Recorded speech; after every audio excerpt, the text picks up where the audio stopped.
Deus abençoe todos vocês. Vamos dar começo a este estudo bíblico hoje, com o título Os Obreiros, a Confissão de Fé. Um tema muito importante, que depois explico por que estou incluindo nesta série de estudos sobre os obreiros. Mas primeiro vamos orar, amados e amadas. Senhor Deus, muito obrigado, Pai, por nos dar tua doutrina, por nos ensinar, Senhor, por meio do Espírito Santo, Senhor, nosso Consolador, que nos guia a toda a tua verdade, Senhor, e por meio da tua verdade nos santifica, Senhor, pela tua palavra. Muito obrigado por Jesus Cristo, que é o caminho, a verdade e a vida. Muito obrigado porque tua palavra é verdade. Muito obrigado porque tu queres guiar teu povo na tua verdade, Senhor, para nos apresentar irrepreensíveis, sem mancha, Senhor, sem rugas, sem coisas semelhantes diante da volta de Jesus Cristo, Senhor. Ou quando nós subamos, Senhor, quando nós morramos, Pai. Muito obrigado, Senhor. Ensina-nos mais. Ajuda-nos a proclamar e a defender esta verdade com nossas próprias vidas, como os mártires, Senhor, defenderam tua verdade e teu evangelho com seu sangue, Senhor. E por meio do seu sangue, Senhor, tua igreja cresceu por meio da perseguição, Senhor. Muito obrigado, Senhor. Te amamos e te agradecemos, Senhor, e te agradecemos por nos salvar. E nos perdoa também, Senhor, por não, muitas das vezes, te falhar, não te honrar como devemos, Senhor. Muito obrigado por tudo, em nome de Jesus Cristo. Amém, Senhor amado. Amém. Glória a Deus. Bom, amados, o título deste estudo, como falei, da série Os Obreiros, que vai ser muito proveitosa para todos nós, cristãos, cristãs, servos, servas, escravos, escravas de Cristo, obreiros do Senhor, poder participar, estudar e fazer, né, em nossas vidas. Judas, capítulo 1, versículo 3, no tempo da apostasia do primeiro século, Judas já fala, assim como Pedro também, na segunda carta de Pedro, falava dos falsos profetas e as heresias. Diz: amados, quando dediquei toda a diligência a escrever-vos acerca da salvação comum, tive a necessidade de escrever-vos e exortar-vos, porquanto deveis seriamente batalhar pela fé que uma vez foi entregue aos santos. Então, este estudo vai ser um pouco diferente, porque eu vou estar falando de algo que também vou pôr no escrito, na parte da descrição deste vídeo de YouTube. Na parte da descrição, talvez vou pôr também um link para a nossa página web, para o documento PDF, que é completo, mas também aqui na descrição vou pôr todo que nós cremos, ou seja, toda a nossa confissão de fé. Cada obreiro do Senhor deve ter uma confissão de fé. Cada obreiro do Senhor deve ter uma convicção do que ele crê, né? De acordo com as Escrituras. Por quê? Para não cair em heresias, para não cair em desvios doutrinários. E isto é algo que já tem sido requerido se fala? O pedido, né? Para nós fazer de acordo ao que nós cremos, porque já o ministério tem um ano, mais ou menos, né? Um ano, estamos em abril, maio, um ano, né?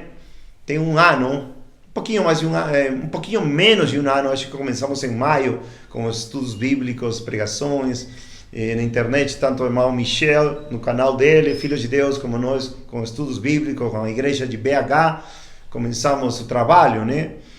Nós queremos sempre transmitir a verdade. Temos já 84 estudos bíblicos disponíveis, além das pregações da rua, além dos testemunhos, além de alguns estudos diferentes a esses 84 estudos que já temos no canal de YouTube, Estudos Bíblicos de BH. No entanto, esses dias sentimos uma necessidade de fazer uma confissão de fé. Você sabe, uma confissão de fé é todo aquele que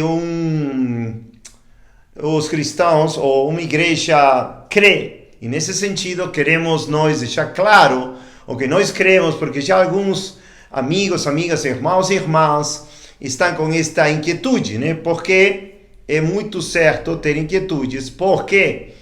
porque muitas pessoas pregam muitas coisas na internet e algumas delas parecem boas, mas quando vai ao fundo, eu tenho, por exemplo, examinado ministérios e os ensinos pareciam bons, mas quando ia ao fundo do que eles criam, tinham heresias terríveis e, obviamente, eu não podia seguir eles por minha consciência, por mandato do Senhor. 1 Timóteo 6, versículo 12, vamos começar por esse versículo. Bom, já falamos Judas 1:3, mas eu queria deixar claro quão importante é ter essa convicção de uma confissão de fé.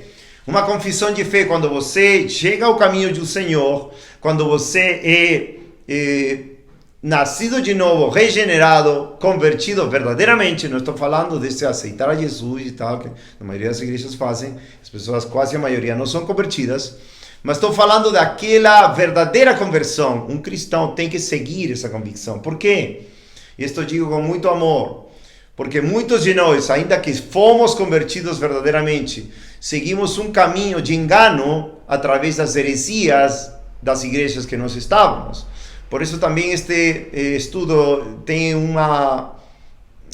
muita compaixão de poder falar com condescendência a todos aqueles irmãos e irmãs que ainda estão debaixo de um engano, ou sistema religioso, ou doutrina enganosa, herética, mas que Deus, sabemos que como Ele é o bom pastor, Ele vai nos guiar por sendas de justiça por amor do seu nome. E o Espírito Santo nos vai ensinar a verdade para nós afastarmos de toda mentira, né? Que é o propósito da palavra de Deus. Isso eu digo com plena certeza, porque Deus, o Pai, cuida dos seus filhos.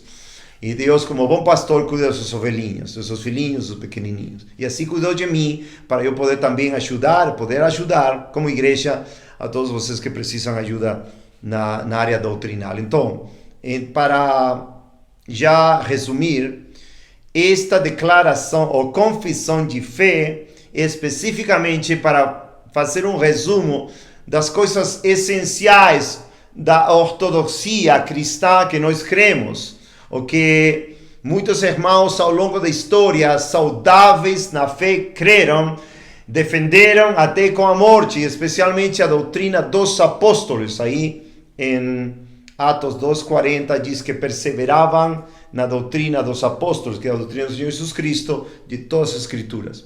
Então isso eu quero deixar bem claro, porque nós também queremos, ainda que temos esses 84 estudos bíblicos, complicado para uma pessoa ver exatamente o que cremos, assim que este é um resumo. Se Deus quiser, vou tentar fazer o mais breve, mas bem exato, para não perder num dos pontos principais que nós queremos. Então, 1 Timóteo 6, 12, Paulo a Timóteo diz: luta o bom combate da fé, toma posse da vida eterna, para a qual também foste chamado, tendo já feito boa confissão diante de muitas testemunhas. Então, essa boa confissão, nós cremos que ele fez quando ele, obviamente, foi salvo, convertido, até batizado poderia ter sido, do que ele criou, do que criou no Filho de Deus, foi batizado no nome do Pai, do Filho e do Espírito Santo, mas também aqui como obreiro, ministro do Senhor, essa confissão de servir ao Senhor de acordo aos parâmetros ou o que está estabelecido nas Escrituras. Então, com isto começo, porque se fomos chamados, temos uma boa confissão, e isso tem que ser diante de muitas testemunhas para poder lutar bem o combate da fé e não ser levado por diferentes ventos de doutrina, como diz Efésios capítulo 4. Isto é muito importante, amados, porque tem muitas heresias hoje em dia. 1 Timóteo 4,16 diz: tem cuidado de ti mesmo e da doutrina, continua nelas, porque fazendo isto te salvarás, tanto a ti mesmo como os que te ouvem. Também em 2 Timóteo, capítulo 2, versículo 15, procura apresentar-te aprovado a Deus como obreiro que não tem de que se envergonhar, íntegro, repartidor da palavra da verdade. 2 Timóteo 3,15, também a Timóteo, 2 Timóteo 3,15, e que desde criança sabes as santas escrituras, que são capazes de fazer-te sábio para a salvação pela fé que é em Cristo Jesus. Toda a escritura é dada pela inspiração de Deus e é proveitosa para a doutrina, para repreender, para corrigir, para instruir em justiça, para que o homem de Deus seja perfeito e perfeitamente instruído para toda obra.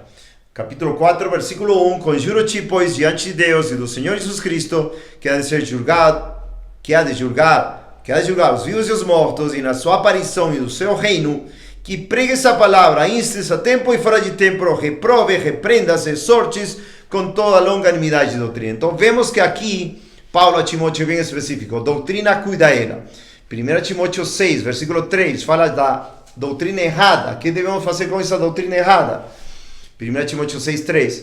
Se alguém ensina de outro modo e não se conforma com as sãs palavras de nosso Senhor Jesus Cristo e com as doutrinas que é segundo a piedade, é orgulhoso e nada sabe, mas delira acerca de questões e contendas de palavras, das quais surgem invejas, pórfias, injúrias, más suposições, contendas perversas de homens corruptos, da mente destruídos da verdade, supondo que lucro e piedade, aparta-te dos tais. Aparta-te dos tais, Tito 3, versículo 10 e 11. 10 e 11. Tito 3, 10 e 11. Ao homem que é herege, depois da primeira e segunda admoestação, rejeita, sabendo que aquele que é assim está pervertido e peca, estando condenado em si mesmo. Então, vemos mandamentos bem importantes acerca de guardar a sã doutrina, mas também rejeitar a falsa doutrina. É o que nós temos que fazer. De fato, já para começar, se alguma doutrina que nós cremos e de alguma maneira Deus nos mostra, não estou falando das essenciais, pode ser das secundárias, que não vamos mencionar aqui, mas que de alguma maneira nós estamos não totalmente certos, a gente tem que ter humildade para avaliar, examinar e falar, amém, eu estou errado, vou mudar essa parte. Mas especificamente doutrinas secundárias, não nas que vamos apresentar, porque essas são essenciais do cristianismo por todos os séculos. Amém? Então, já com isso, vou começar com esta confissão de fé, que tem que ver com pontos doutrinários. Por isso, este estudo vai ser um pouco diferente aos outros. Os outros serão mais levados para textos do Antigo Testamento, textos do Novo Testamento, Deus guiando, Deus indo para esta parte com toda a doutrina de toda a Bíblia, de todas as Sagradas Escrituras, mas agora vou ir ponto por ponto, porque são coisas que nós precisamos dar claridade a todos os ouvintes, a todas as pessoas que estão já vindo às reuniões, a todas as pessoas que nos acompanham no canal de YouTube, para que saibam que nós não somos hereges. Glória a Deus, nós somos hereges. Podemos ter muitos erros em distintas maneiras, mas não queremos, nem somos hereges. Queremos a verdade, só a verdade, nada mais que a verdade. Porque a verdade é Jesus Cristo, e essa verdade te fará livre, e essa verdade é aquela que te faz prevalecer para sempre, ou permanecer para sempre. Amém? Primeiro, que acreditamos? Tomara que alcance o tempo, hora e meia. Pedir sabedoria a Deus. São 13 pontos essenciais que nós vamos também pôr aqui na descrição, ou aqui no PDF. De acordo com que nós achemos necessário, podemos acrescentar nesta descrição mais pontos, né?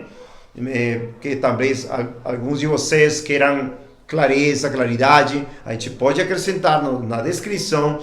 Até agora são 13 pontos, mas depois perguntas, dúvidas, a gente pode continuar acrescentando. Bom, primeiro, as Sagradas Escrituras.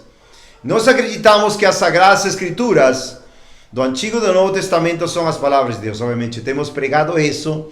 Nós sabemos que o Antigo Pacto e o Novo Pacto, todas as Escrituras, Antigo Testamento e Novo Testamento, são proveitosas. 2 Timóteo 3, 16 e 17, acabamos de ler. Também 2 de Pedro, capítulo 1, diz que toda a profecia não é de inspiração privada, sino é pelo Espírito de Deus. E João 5,39 diz que o Senhor Jesus Cristo fala para os judeus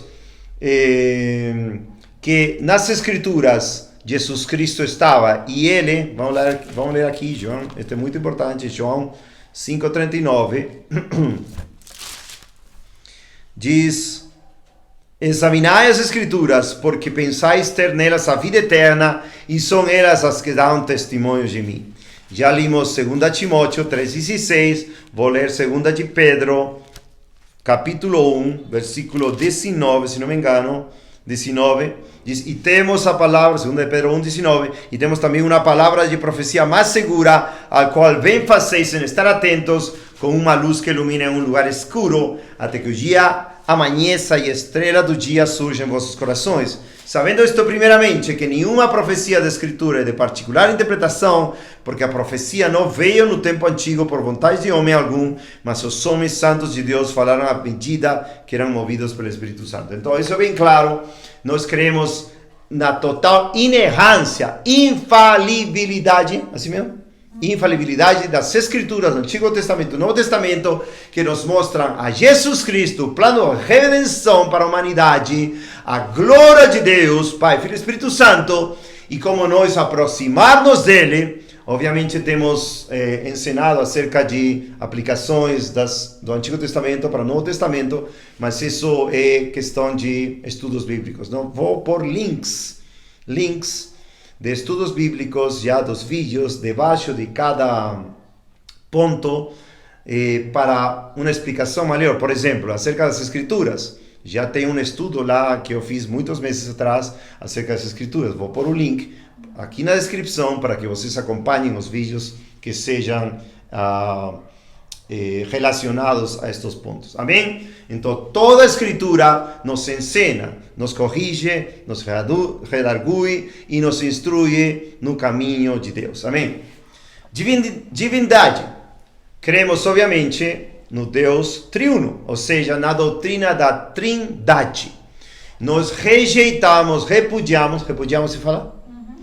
Toda a doutrina herética acerca de que Deus ou em contra da Trindade. Tem muitos canais por aí na internet, como falei, que se parecem bons, mas repudiam a doutrina clara da Trindade.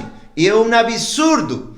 Já desde os séculos passados tinha doutrinas erradas, como por exemplo o modalismo, o arianismo. E neste tempo se manifestam também, por exemplo, o modalismo, que diz que Deus é só um e se manifesta em 3 maneiras distintas.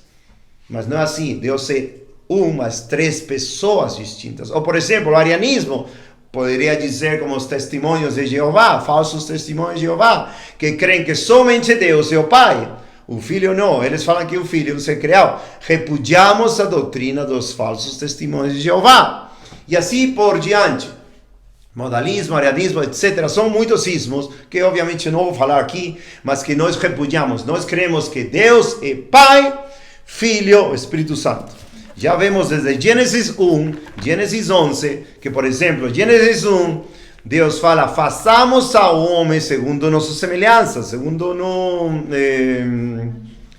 como? Imagem e semelhança. Ou em Gênesis 11, quando a Torre de Babel, ele fala, desçamos. Mas quero levar vocês a Deuteronômio 6, versículo 4, especificamente, quando fala de Deus como único Deus. Versículo 4.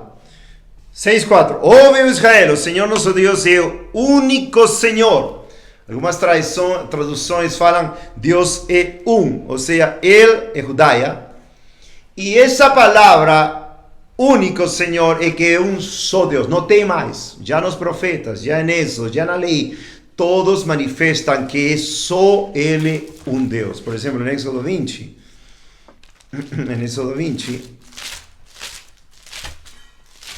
claramente diz, né? Versículo...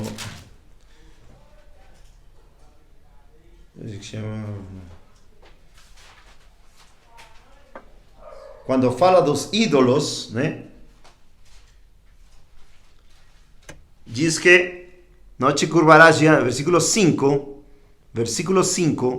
não te curvarás diante delas, nem as servirás, porque eu sou teu Deus, sou um Deus ciumento. E diz no versículo ciumento, né? Então Deus é ciumento pelo seu nome, Deus é ciumento pelos seus atributos, e Ele não vai permitir que a gente confunda com outros deuses. E Ele é o único Senhor, um Deus. E esta palavra também significa unidade. Muitos interpretam isto como que Deus é unidade, Pai, Filho e Espírito Santo. Também, obviamente, no Novo Testamento temos, por exemplo, claramente, quando Deus se manifesta em três pessoas diferentes. Não é um só Deus em diferentes modos, como fala o modalismo perverso, sino é um Deus em três pessoas. Em Marcos 1, versículo 9 diz: E aconteceu naqueles dias que veio Jesus de Nazaré da Galileia e foi batizado por João no Jordão. E imediatamente saindo da água ele viu os céus abertos, Jesus Cristo, e o Espírito Santo, o Espírito como pomba descendo sobre ele.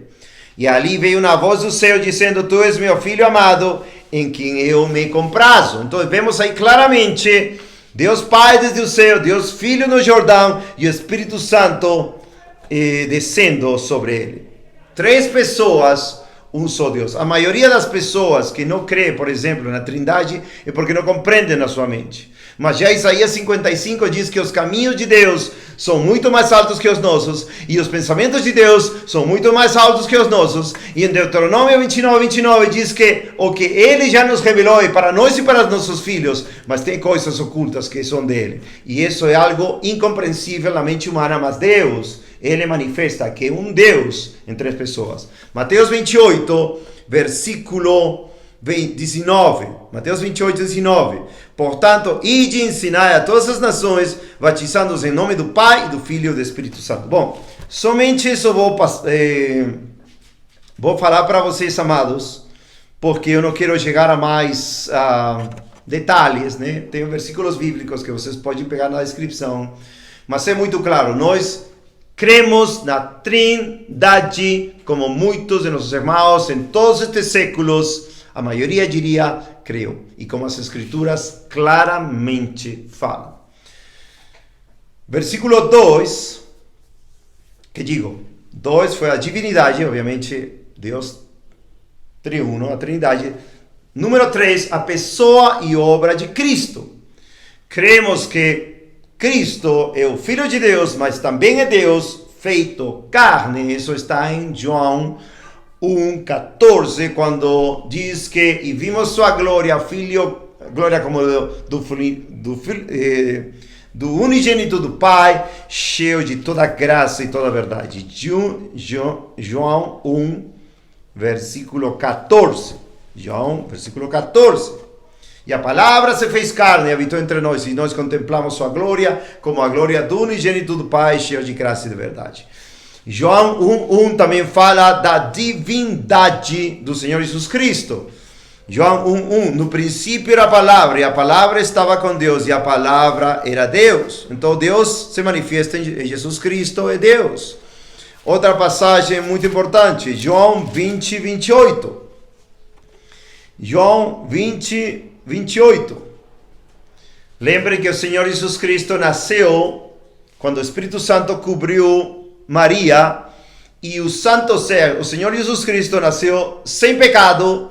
Jesus Cristo é 100% homem, 100% Deus, e veio a cumprir a redenção por nós. João 20, 28, quando Tomé duvidou do Senhor Jesus, 28 diz: E Tomé respondeu e disse-lhe: Meu Senhor e meu Deus. Então aí vemos algumas passagens da divindade do Senhor Jesus Cristo. Por exemplo, também Hebreus 1:3. Isso somente são algumas coisas que vamos, depois vocês veem, né? Na descrição. Hebreus 1:3 diz, falando de Jesus Cristo, o qual, sendo o brilho da sua glória, imagem expressa da sua pessoa, e sustentando todas as coisas pela palavra do seu poder, havendo feito por si mesmo a purificação dos nossos pecados, assentou-se à destra da majestade nas alturas. Amém? Então também vemos que ele, como Deus, ele foi adorado. Versículo 6, e outra vez, quando traz o mundo primogênito, diz, e que todos os anjos de Deus o adorem. Então, somente Deus pode ser adorado. De fato, tem uma frase aqui no Brasil que sempre escuto e me arrepia. quando as pessoas dizem, por exemplo, né? Quando gostam demais, por exemplo, aqui a gíria, né? Brasileira é eu adoro. Oh, eu adoro essa criança. Eu adoro fazer isto. Eu dentro de mim pode. Somente devemos adorar a Deus. É simples. E isso eu vi até pessoas evangélicas que dá muita tristeza, mas também cabe a ignorância. E talvez isto alguém esteja vendo e possa refletir, porque eu vou falar adoro esse carro, adoro essa casa, adoro esse país, adoro esse animal, adoro esse peixe, adoro esse time. Não. O único a ser adorado é Jesus Cristo. Nossa doutrina tem que ser contundente. Somente Deus pode ser adorado. Amém? Então vemos também, por exemplo, Deus em Tito capítulo 1, Tito capítulo 1, versículo 3, diz: mas há seu tempo manifestou a sua palavra pela pregação que me foi confiada segundo o mandamento de Deus, nosso Salvador. Versículo 4 também diz: a Tito, meu próprio filho, segundo a fé comum e graça, misericórdia e paz, da parte de Deus Pai e da de nosso Senhor Jesus Cristo, nosso Salvador. Ou seja, Deus, nosso Salvador, Jesus Cristo. Capítulo 2, versículo 10 também. Não defraudando, antes mostrando toda boa fidelidade para que sejam ornamento da doutrina de Deus, nosso Salvador em todas as coisas, Jesus Cristo. Versículo 13 também. Aguardando a abençoada esperança e o aparecimento glorioso do grande Deus e nosso Senhor Jesus Cristo. Amém? Capítulo 3, versículo 4, versículo 6. Capítulo 3, versículo 4, versículo 6. Mas quando a benignidade e o amor de Deus, nosso Salvador, para com os homens apareceu, versículo 6, que abundantemente Ele derramou sobre nós por Jesus Cristo, nosso Salvador. Também em Judas, capítulo 1, versículo 25 que digo, Judas 1, somente o capítulo, versículo 25, diz: ao único Deus sábio, nosso Salvador, seja glória e majestade e domínio e poder agora e sempre. Amém. Então tem muitos outros versículos, amados, que tenho aqui, mas já seria, não seria, vou pôr na descrição, né? Então, a divindade, cremos na Trindade. Este estudo está sendo um pouco complicado para mim, porque eu acho que nunca fiz um estudo assim, né? Ponto por ponto. Não estou acostumado, mas me perdoem. Se tem alguma pergunta ou dúvida, pode perguntar, pode enviar sua pergunta, mas me perdoem por não estar acostumado a esse tipo de maneira de estudo. Mas, o Senhor Jesus, além de ser aquele que deu seu sangue por nós, Ele é aquele que ressuscitou para nossa justificação. Isso está em Romanos 5. O Senhor Jesus Cristo ressuscitou para nossa justificação. Romanos 5, que digo 4. Romanos 4, versículo 25. De Jesus Cristo se fala: o qual foi entregue por nossas ofensas e ressuscitou para nossa justificação. Ou seja, Jesus Cristo, amados, ressuscitou. E pela sua ressurreição, Ele nos justifica. Entendeu? Sua morte e sua ressurreição. Por isso os apóstolos proclamavam a sua ressurreição. Glória a Deus. E nós também proclamamos sua ressurreição. Não somente isto. O Senhor Jesus Cristo, Ele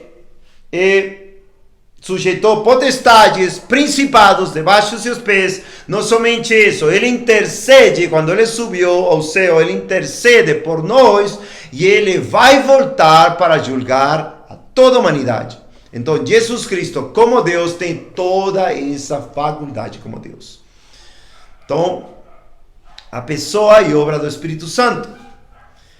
A obra gloriosa do Espírito Santo lembra o Pai, enviou o Filho morreu por nós, e o Espírito Santo, aquele que faz a obra regeneradora em nós. Por exemplo, Tito capítulo 3,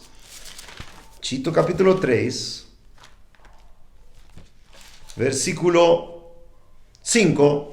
Não pelas obras de justiça que houvessemos feito, mas segundo a sua misericórdia, nos salvou pela lavagem da regeneração e da renovação do Espírito Santo. Então o Espírito Santo é aquele que nos regenera. João 16:8, aquele que nos convence de pecado, de justiça e do juízo. E o Espírito Santo também é aquele que conduziu gloriosamente a igreja dos Atos.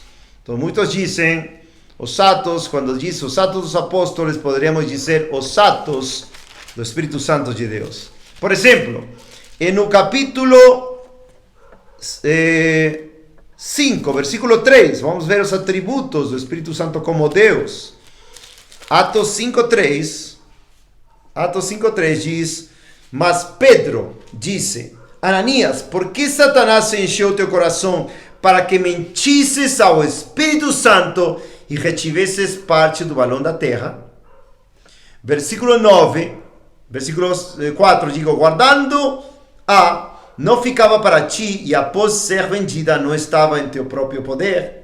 Por que concebeste esta coisa em teu coração? Tu não mentiste aos homens, mas a Deus. Ou seja, mentindo a Deus, mentiu ao Espírito Santo Deus. Já vimos que Jesus Cristo é Deus, e o Pai obviamente é Deus também. E no versículo 9, Atos 5:9, então Pedro lhe disse, por que os puseste de acordo em tentar o Espírito do Senhor? Vê? O Espírito do Senhor, Deus, o Espírito Santo, Deus, Espírito Santo. Capítulo 5, versículo 32. Versículo 32, Atos 5:32. E nós somos suas testemunhas acerca destas coisas, e também o Espírito Santo, o qual Deus deu aos que lhe obedecerem. Capítulo 13.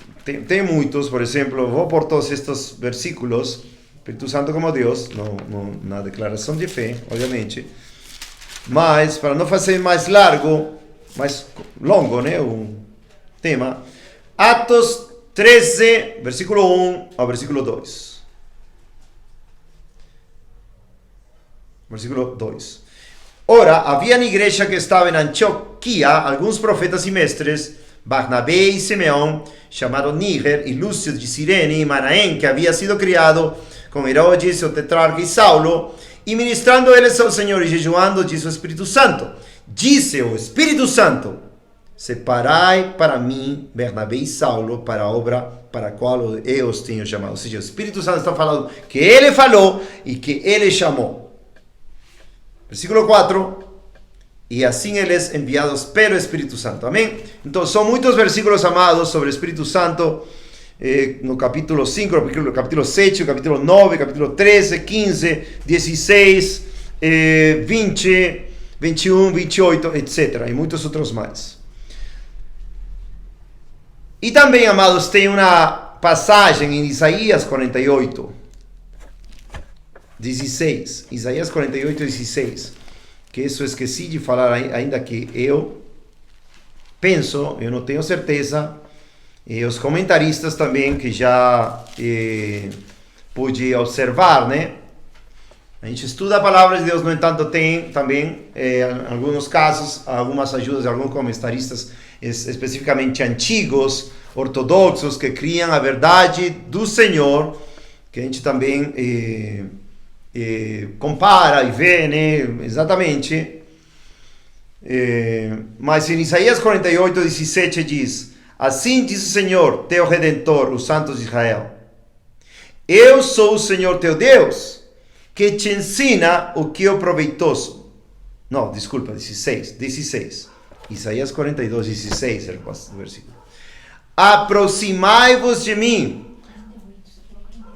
Desculpa, Isaías 48, 16. Isaías 48, 16.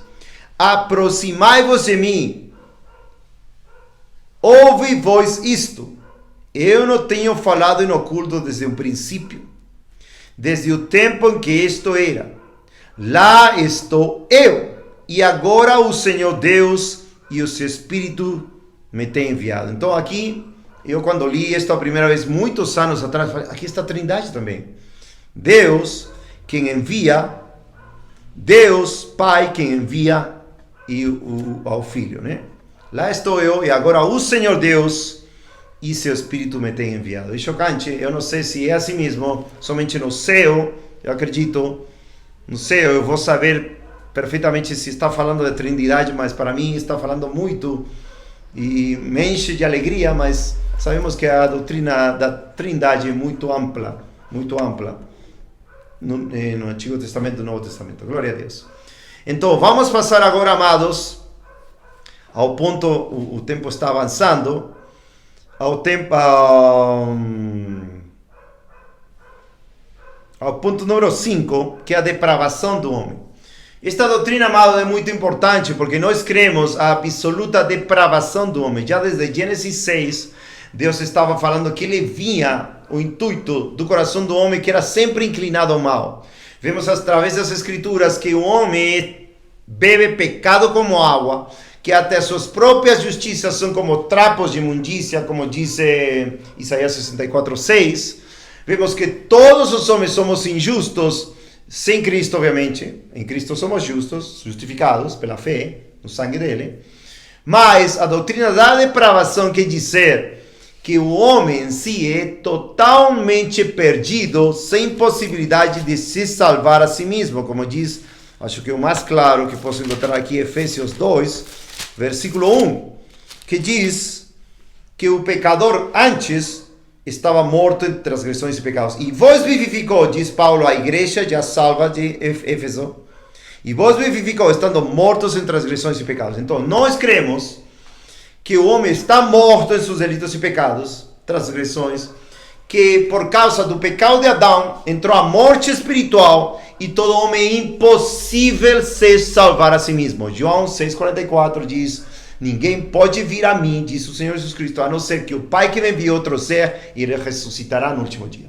Então, a doutrina da depravação do homem é muito importante hoje em dia, porque a maioria das pessoas creem que o homem não é tão ruim, que o homem pode fazer algo para se salvar, que ele pode tomar sua decisão, que ele pode inclinar seu coração. Não. Romanos 3, do versículo 10 ao 18, diz claramente que todos injustos, maus,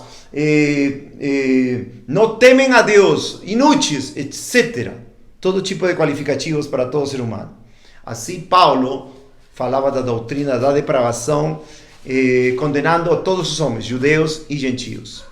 Amém? Isso é muito importante, amados. Nós cremos isso de todo o coração. Por quê? Porque sem isso, nós creríamos que a nossa salvação dependeu de nós. Nós não somos calvinistas, nem arminianos. Nós não compactuamos com muitas das ideias que eles têm, mas nós proclamamos a verdade das Escrituras, que o homem é totalmente incapaz de se salvar pelos seus próprios meios. Isso está em muitos vídeos, essas são doutrinas claras que até pregamos nas ruas, então não é muito necessário até ampliar, mas talvez vou pôr alguns vídeos. Fiz um vídeo, né, acerca do pecado do homem, que Deus pensa dos homens. Vou pôr aí do lado. Salvação. Nós acreditamos que a salvação é obviamente uma obra gloriosa do Senhor, que Deus nos gera para Ele como novas criaturas através do novo nascimento, pelo arrependimento e a fé, mas de fato nós somos salvos por graça, por meio da fé. Isto não vem de nós, sino um dom de Deus, não por obras para ninguém se gloriar. E estas obras já Deus preparou antes para nós andarmos nelas. Ou seja, a obra é completa de Deus.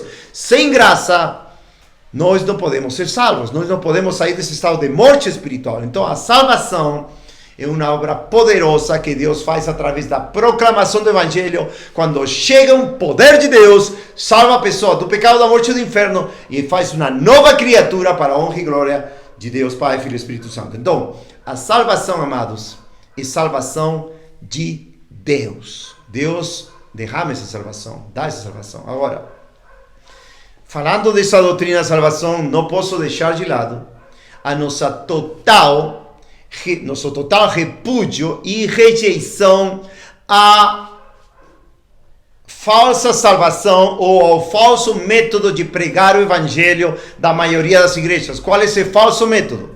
Já viemos pregando isso muitas vezes na rua, em todo quanto é lugar, mas vou fazer claro agora, de novo. Qual é? Oh, Deus tem um plano maravilhoso para a sua vida. Deus quer te dar isto, Deus quer te dar outro. Venha a Cristo, aceita Jesus e depois batiza. Não, isso não vemos biblicamente. O anúncio sempre era: arrependei-vos e crede no Evangelho. A salvação é poderosíssima, mudando uma pessoa totalmente, fazendo uma nova criatura, 2 Coríntios 5:17, como Paulo dizia. Amém? Então, essa obra, amados, é poderosíssima. Salvação de Deus. E, como mencionei na doutrina do Espírito Santo, quando o Espírito Santo salva uma pessoa, o faz santa, o sela com o Espírito Santo da promessa. E além disso, Deus nos manda que sejamos cheios do Espírito Santo. Efésios 5:18 diz: não os embriagueis com vinho, né? Antes, sede cheios do Espírito Santo. Amém? Então tem muitas coisas, mas eu vou uma por uma. Estamos agora no ponto 7. Ponto 7. Eu acho que estamos em bom ritmo, acho que vamos dar para acabar. A igreja, nós cremos, amados, que é conformada somente por pessoas convertidas. Como isso? Atos, capítulo 2, versículo 47. Louvando a Deus e tendo o favor de todo o povo, e o Senhor acrescentava diariamente igreja aos que estavam sendo salvos. A doutrina da igreja, até vou por um estudo que já fiz sobre a igreja, é clara no Antigo e Novo Testamento: um povo separado, um povo eleito, uma nação santa, povo de Deus que se reúne como igreja para louvar, ministrar, receber de Deus, mas todos são convertidos, todos são salvos. Qual é o propósito de Deus? Chamar uma igreja, purificar. Igreja quer dizer chamados fora do mundo, chamados fora do pecado. Então nós não queremos que uma igreja seja conformada por 100 incrédulos e 5 crentes. Não, isso não queremos, isso não é base bíblica para nada. De fato, em Atos 5, quando o temor caiu sobre todas as pessoas, versículo 11, Atos 5:11, diz: quando morreram Ananias e Safira, quando mentiram a Deus, já limos isso. E o que acontecia? Diz, versículo 11: e houve um grande temor em toda a igreja e sobre todos os que ouviram estas coisas. E versículo 13: quanto aos outros, ou seja, os que não eram parte da igreja, nenhum homem ousava juntar-se com eles, mas o povo tinha-os em grande estima. Então, o povo de Deus sempre foi um povo separado. A palavra santo quer dizer separado. Então, nós não queremos que uma igreja seja juntos, ou seja, em questão de igreja, não estou falando em questão de pregações, estudos bíblicos que a gente faz, a gente prega em casa, a gente prega em outras casas, nas praças. Essa é a grande comissão que todos temos que espalhar o Evangelho. Pregar a tempo e fora de tempo. Fazer discípulos de todas as nações. Amém? Mas quando é igreja, Deus fala na sua palavra que seja o corpo de Cristo, onde se exercitam os dons, a graça de Deus e tudo que Deus está mandando em sua palavra. Também está várias coisas, versículos abaixo. Cremos também como ordenanças bíblicas importantíssimas o batismo e a ceia do Senhor para uma igreja. Outra coisa que esqueci de falar no ponto, graças a Deus que não é um estudo rígido, sino algo que posso ir para trás e para frente. Na pessoa e obra do Espírito Santo, cremos nós claramente, pelas Escrituras, que quando uma pessoa é salva, nesse momento é batizada com o Espírito Santo. Podemos ver isso claramente em Romanos 6, muito do capítulo, e também em 1 Coríntios 12, versículo 13, quando fala que pelo mesmo Espírito nós bebemos a bebida espiritual, né? 1 Coríntios 12, 13, vou ver exatamente, 1 Coríntios 12, 13, diz, porque por um Espírito todos nós fomos batizados em um corpo, que sejamos judeus ou gentios, que sejamos escravos ou livres, e a todos foi dado beber em um só Espírito. Gálatas 3:27 também é o mesmo. Gálatas 3:27. Todos vós que fostes batizados em Cristo, vos revestistes de Cristo. Então, o batismo espiritual é a conversão. Nós não cremos a doutrina neopentecostal de que você tem que falar em línguas e ser, entre aspas, batizado para estar bem com Deus, ou para ser pastor, ou para ser obreiro. Essa doutrina é uma doutrina herética que nós não cremos. Nós cremos que o Espírito Santo te batiza, ou seja, te une com Cristo no momento da conversão, e daí toda a tua vida tem que ser buscar o preenchimento do Espírito Santo, buscar consequentes encontros com Deus, batismos, ou seja, preenchimentos. Alguns chamam antigos, né? Estou falando de antigos, como chamam batismos ou preenchimentos. Eu chamo preenchimentos do Espírito Santo. E além disso, estar sempre em uma vida de ser preenchido, cheio do Espírito Santo. Efésios 5:18.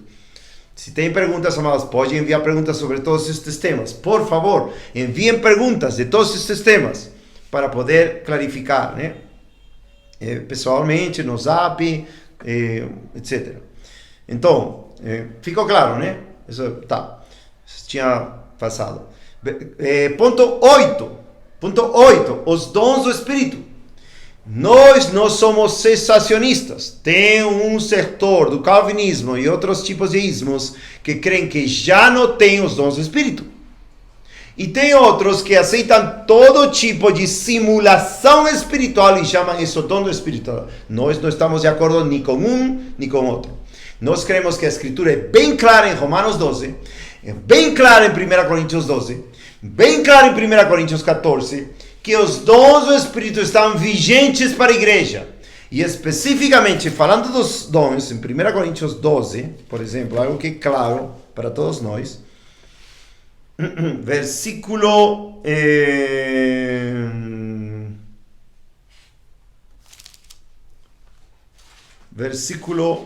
7, mas a manifestação do Espírito é dado a cada um para proveito comum.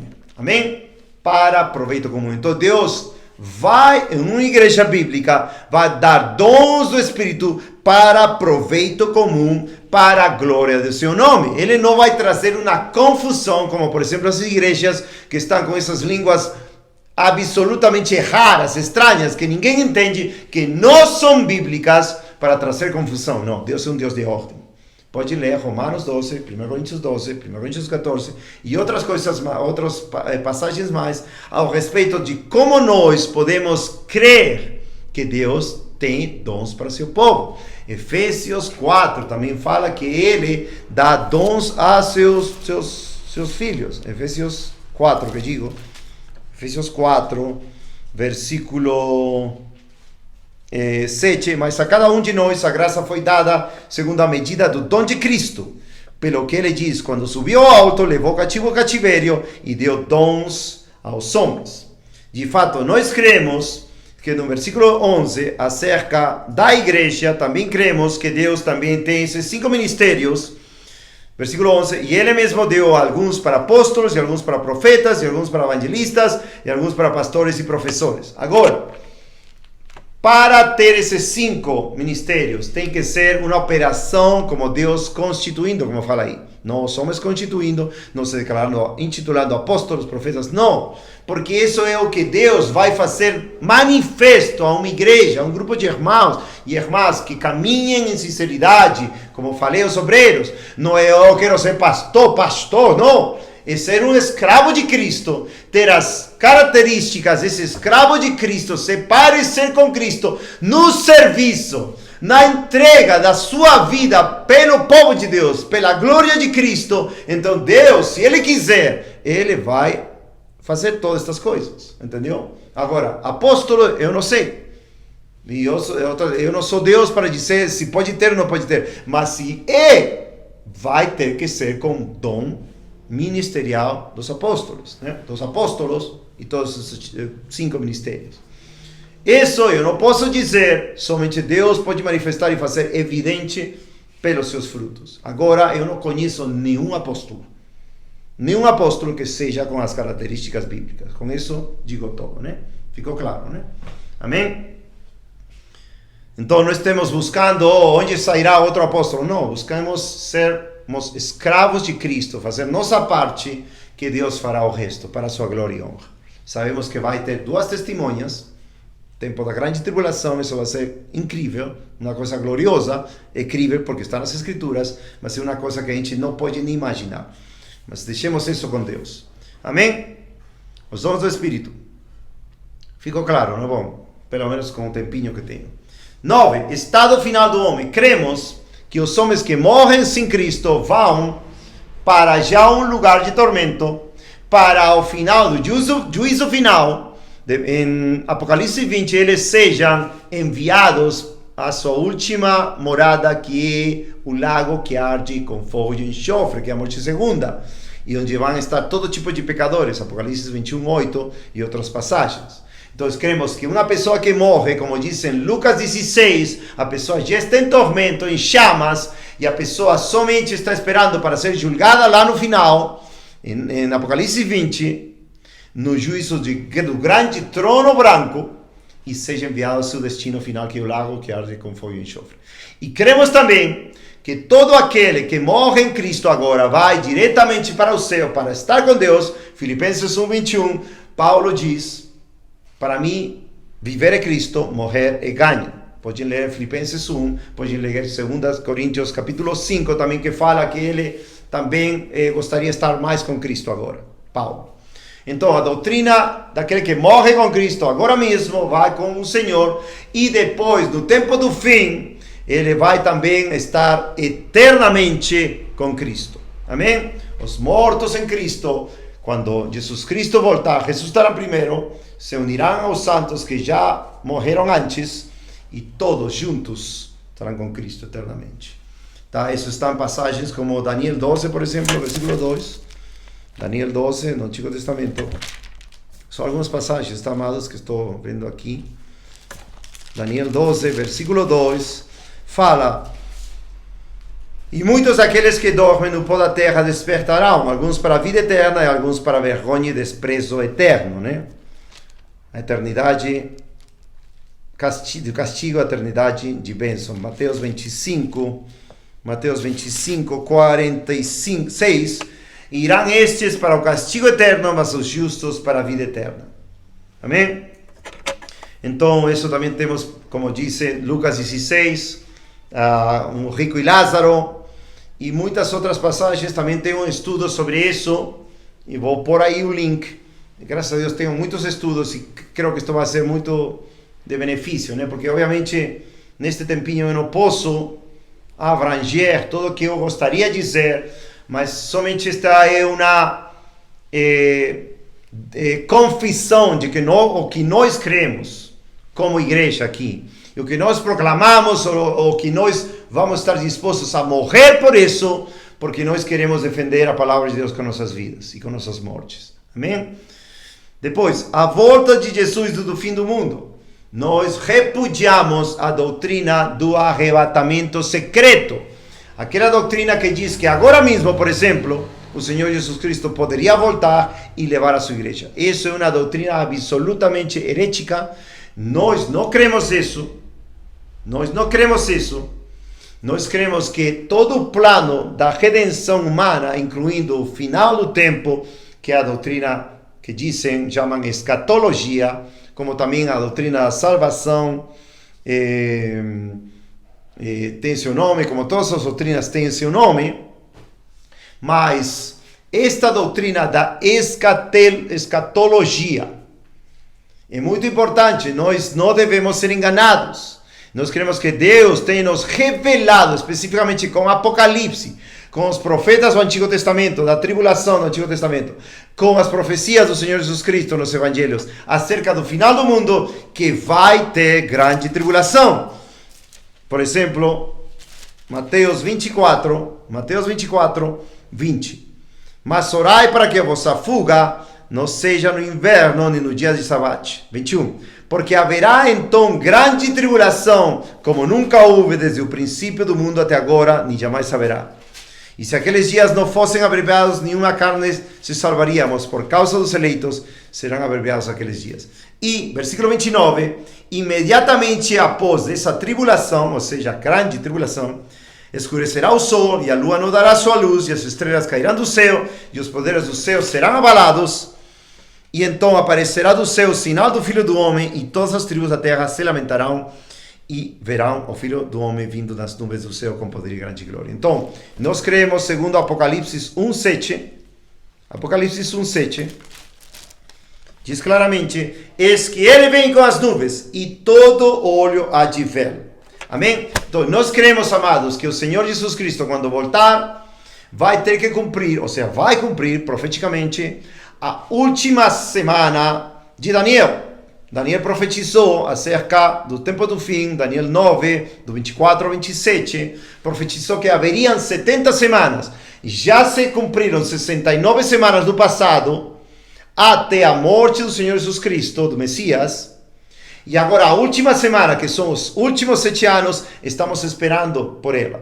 E segundo o Senhor Jesus Cristo, que fala em Mateus 24:15, acerca do fim, diz: aquele que lê o profeta Daniel, que entenda, que está falando da desolação, da aparição do anticristo. E isto vai acontecer primeiro, antes dos 7 anos, Terceira Guerra Mundial, que toda essa devastação falada nas trombetas, depois o aparecimento do homem do pecado, segundo Tessalonicenses 2, na última semana, os últimos 7 anos, quando ele vai, por 3 anos e meio, seduzir o mundo, depois da Terceira Guerra Mundial, e vai construir um templo em Jerusalém, e vai se fazer sacrifícios.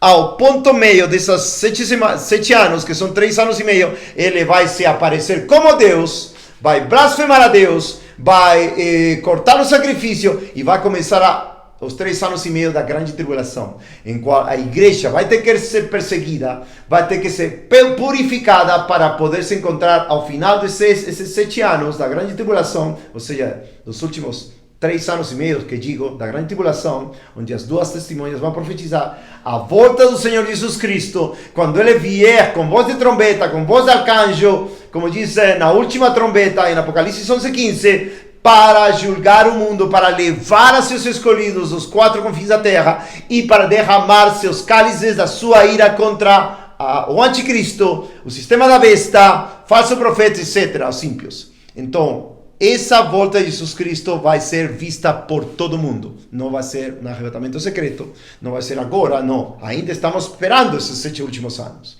Depois disso, cremos que vai ter um milênio, e depois do milênio vai ter a era eterna. Amém? Obviamente, depois do milênio, o juízo do grande trono branco, Apocalipse 20. Amém? Esse é um resumo somente, eu vou para alguns links, alguns vídeos que eu já fiz sobre isso. E isso é algo muito importante, amados. Nós também, acerca do estado do final do homem, queremos rejeitar e repudiar a doutrina falsa do aniquilacionismo, né? Ou seja, a doutrina que diz que o homem que é perdido sem Cristo vai ser aniquilado. Me perdoa a minha ignorância nessa palavra. Aniquilado. Eles dizem, os testemunhas falsos de Jeová, os adventistas heréticos e muito... Aniquilamento, poderia ser minha esposa, não sabe também, mas vamos dizer que eles pensam que o perdido vai ser aniquilado, ele não vai sofrer o tormento eterno. Isso é totalmente absurdo, porque tem muitas escrituras sobre isso, e vou ver também um estudo sobre a doutrina do inferno, que já fez um estudo profundo sobre isso, né? Então, amados, nós repudiamos isso, e também acerca da volta do Senhor Jesus Cristo, repudiamos essas doutrinas com nomes pré-tribulacionistas, amilenalistas. Tem essa doutrina amilenalista que diz que já estamos no milênio. Como que pode? Onde estão as características do milênio? Onde está a paz mundial? Onde está tudo que promete os profetas em Isaías, em outras passagens da Bíblia, acerca desse milênio glorioso? Não, isso não pode ser. Além disso, eles dizem que o diabo está acorrentado. Acorrentado? Como que pode?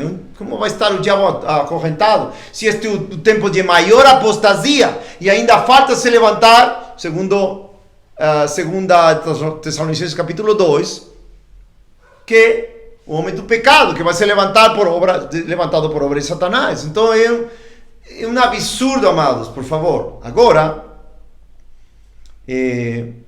como eu disse novamente, o tempo está correndo.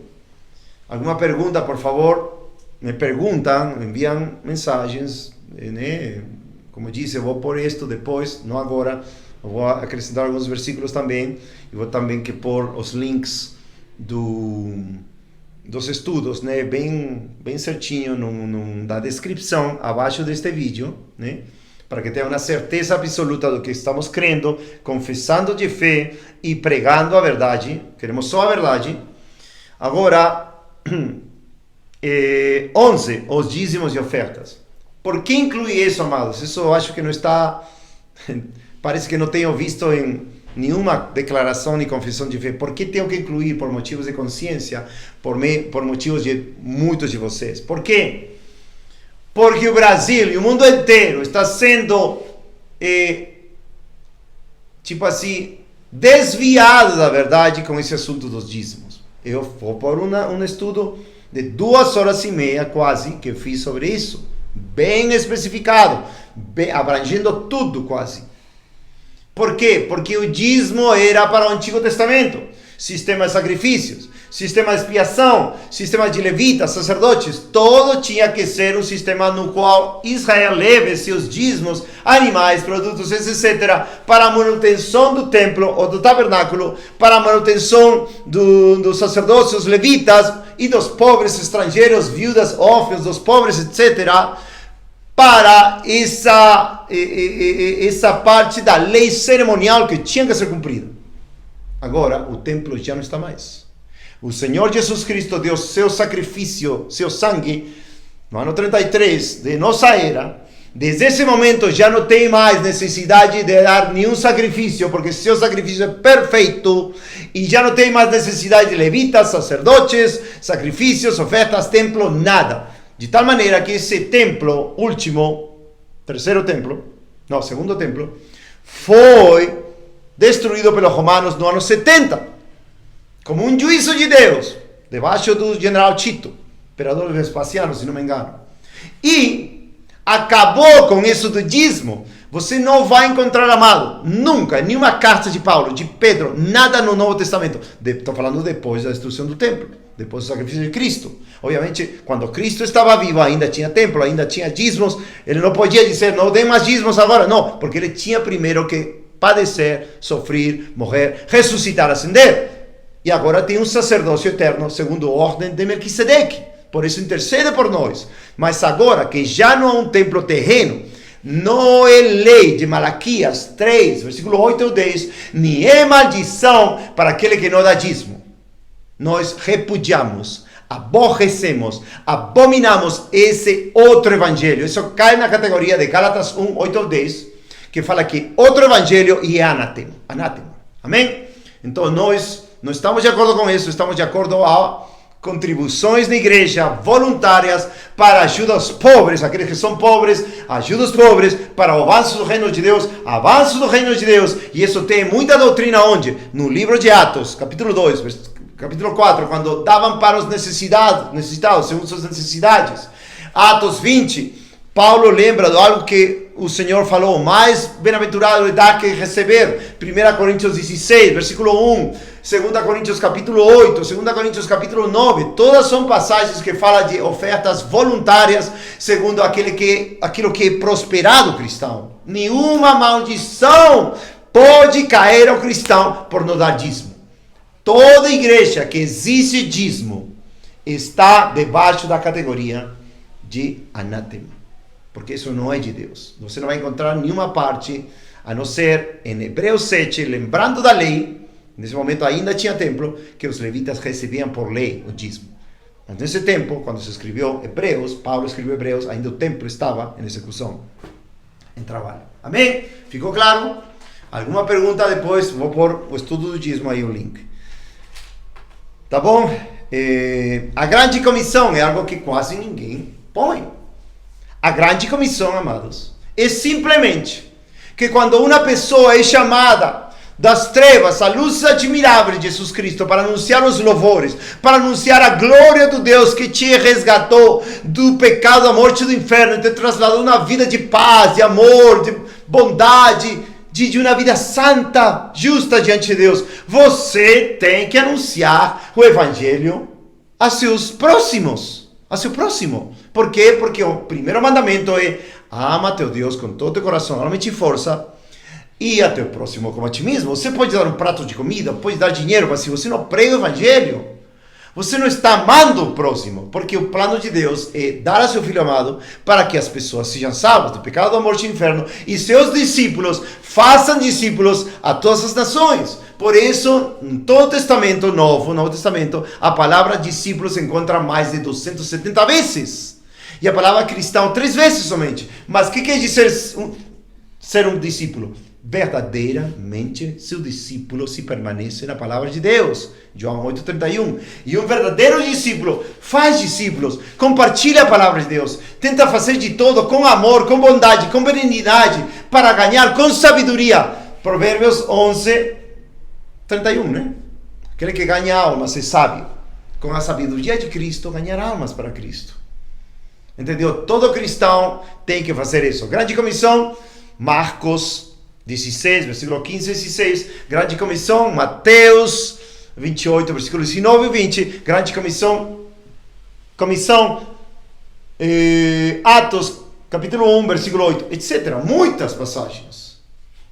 Qual vemos que todos os discípulos somos chamados a ensinar, pregar, a sermos, como disse no estudo passado, escravos de Cristo. E, amados, é triste saber que em confissões tão elevadas, entre aspas, não são elevadas, como por exemplo confissões antigas de séculos passados, que muitas denominações presbiterianas, batistas, etc., têm como norma de vida, declaração de fé, confissão de fé. Você pode buscar algo sobre o evangelismo, não vai ter nada. Sobre a grande comissão, não vai ter nada.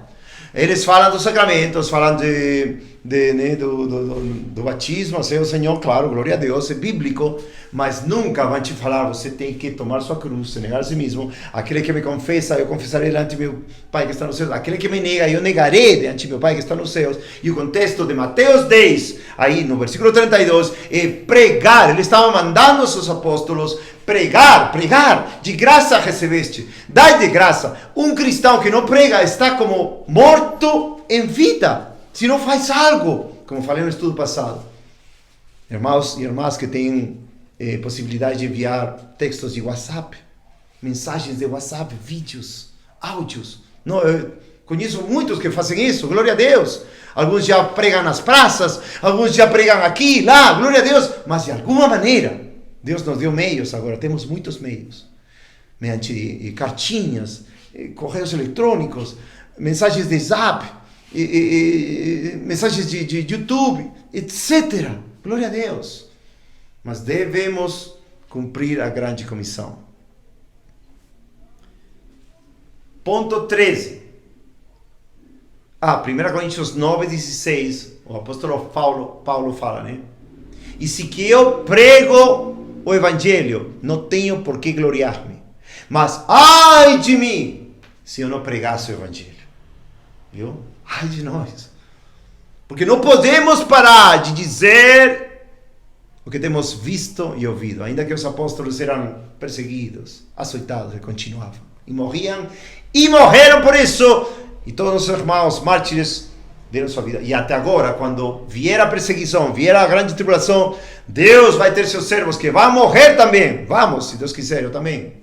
Se Deus quiser, não sei. Talvez esteja lá numa cova, numa prisão, para ver o meu Senhor Jesus Cristo voltar. Glória a Deus, não sei. O último ponto, não menos importante, a santificação. Talvez acá possa ter um tempinho mais para poder, porque estamos na hora e 10 até agora. Temos praticamente uns 20 minutos, porque os estudos tentam ser de 1h30 mais ou menos. Mas a santificação é algo, amados, que é um tema muito importante. E isso eu quero dar um caráter muito especial, porque isto é muito problema em muitos lugares, muitas igrejas.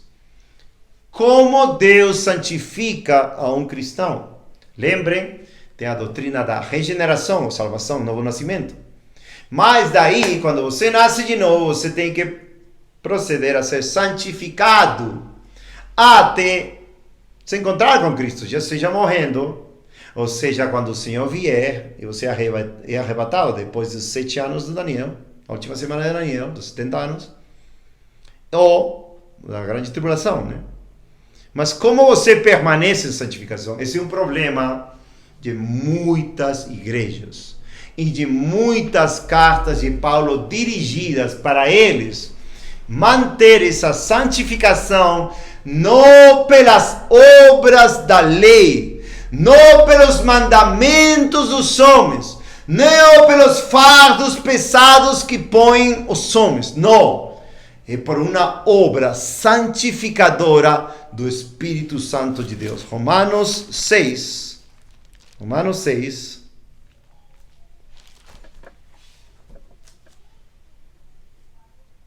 22.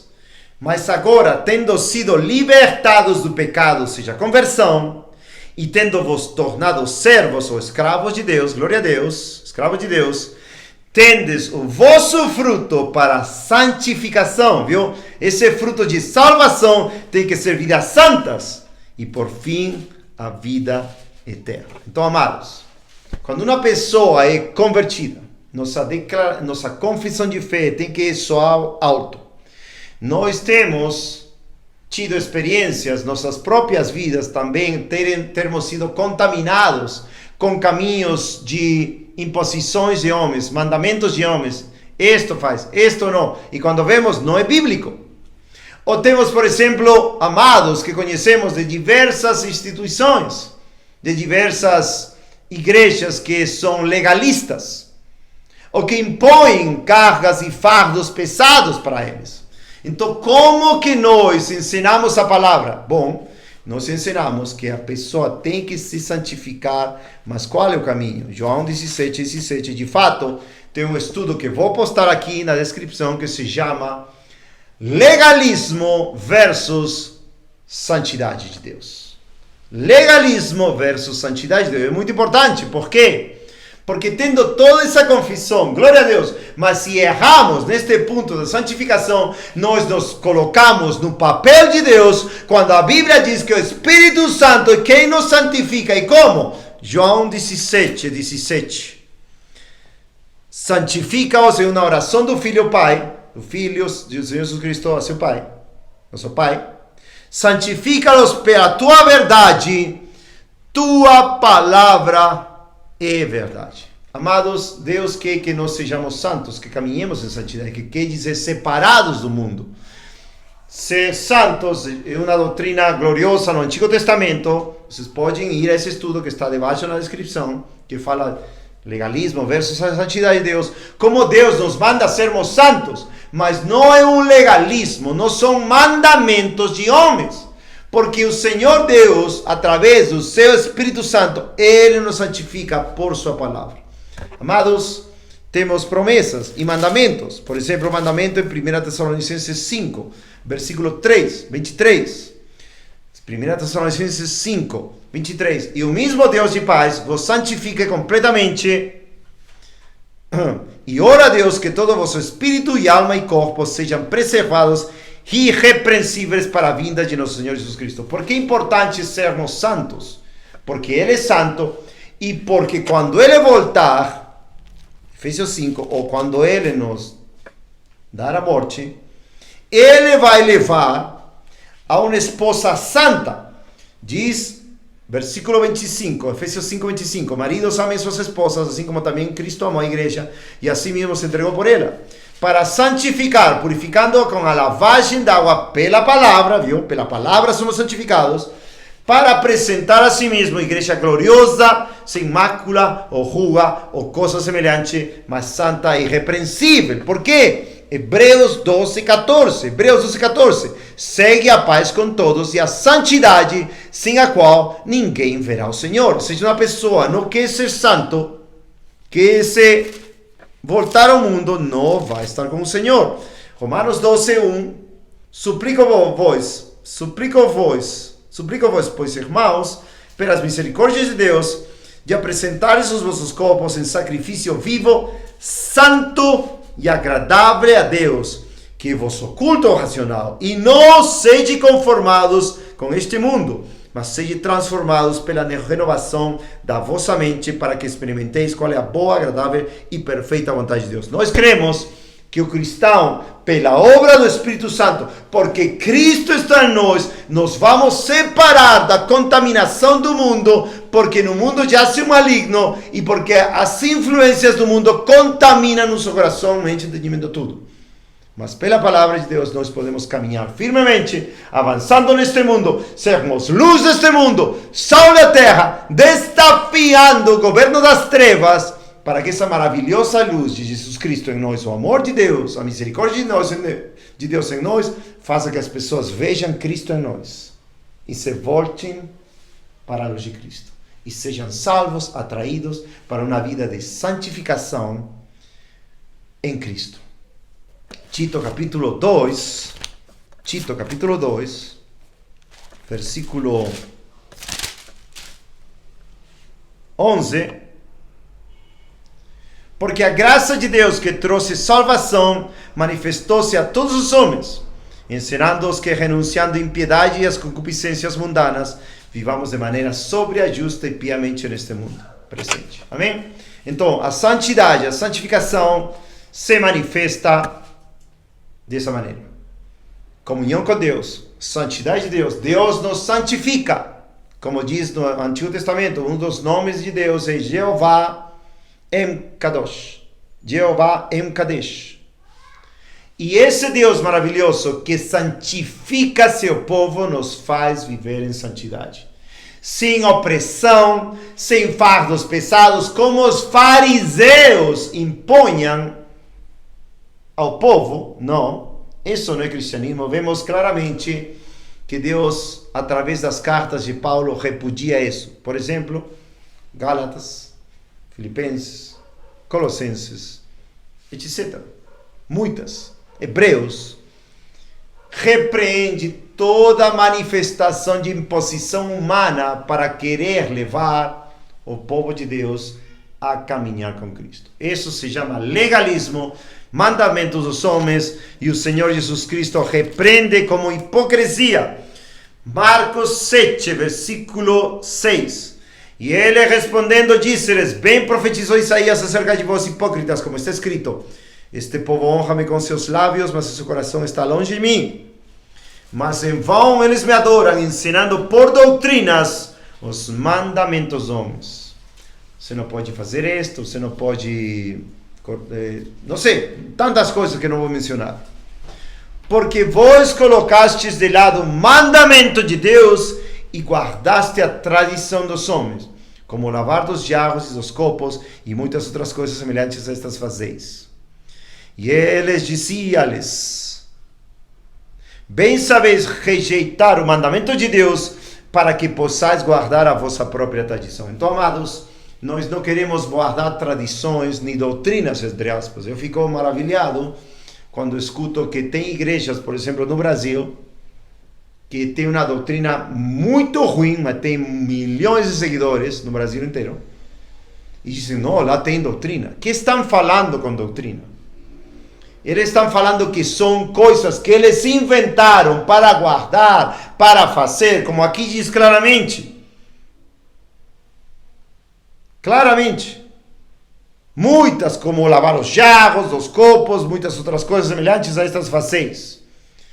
Literalmente hoje, chamam doutrina isso, não a palavra de Deus, mas doutrinas que inventaram os anciãos das tradições, que eles ocorreram na mente perdida ou ignorante das escrituras, muitas coisas. Vocês podem saber, vocês talvez já pertenceram a esse tipo de igrejas, ou talvez ainda estejam, mas vocês têm que permanecer, se são filhos de Deus, a palavra de Deus, e uma confissão de fé, primeiramente, amados, é examinarmos se estamos na fé, provarmos se estamos na fé, ver se Jesus Cristo está em nós, a não ser que estejamos reprovados, como diz 2 Coríntios 13:5.